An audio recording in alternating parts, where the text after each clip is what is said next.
Assalamualaikum dan salam sejahtera.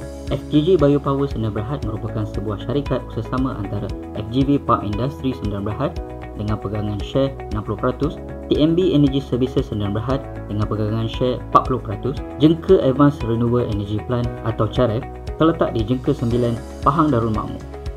JAREP merupakan loji jana kuasa biomass yang menghasilkan dua produk utama, iaitu tenaga elektrik dan juga minyak keladak dari tanah kosong. Melalui cabaran inovasi kali ini, FTG telah berjaya mengurangkan downtime dan kos pembaikan di stesen boiler akibat dari permasalahan yang berlaku pada mesin pusher. Pusher merupakan sebuah mesin yang dipasang di dalam furnace boiler untuk menolak shredder AFB dari bahagian pengeringan ke kawasan pembakaran.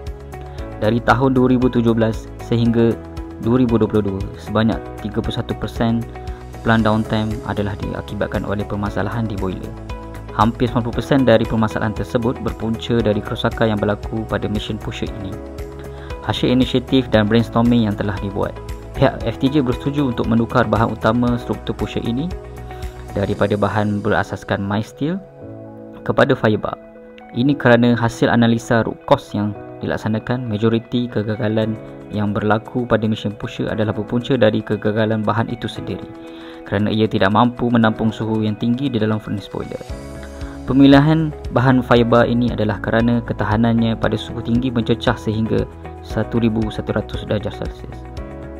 Melalui inovasi ini, pihak FTJ telah berjaya mengurangkan kos pembaikan sebanyak RM430,740 pada tahun 2022 kepada hanya RM180,000 pada tahun 2003 dan 2024, bersamaan dengan 58% pengurangan kos.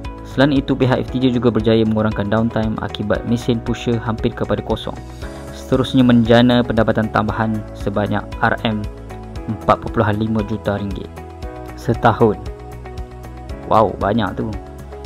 Kos capex yang terlibat pula hanya adalah sebanyak RM188,800 dengan return on investment yang hanya mengambil masa kira-kira 1 bulan sahaja. Aspek alam sekitar, sosial dan tadbir urus. Melalui inisiatif kali ini, didapati bahawa PFTJ berjaya mencapai satu daripada 17 matlamat ESG, iaitu matlamat nombor 9, Industry Innovation and Infrastructure.